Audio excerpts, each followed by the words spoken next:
You ask Tiger to solve. This deals with linear equations with one unknown.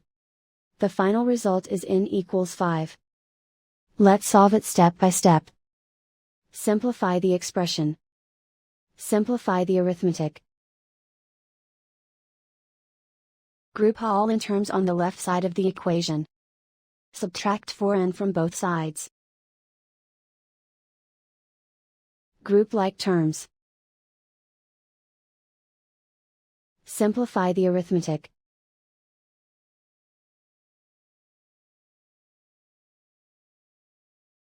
Group all constants on the right side of the equation.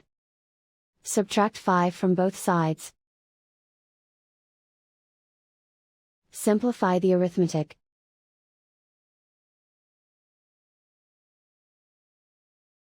Convert the n into a positive number.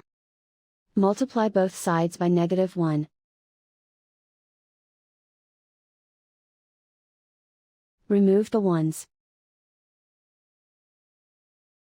Simplify the arithmetic. And so the final result is n equals 5.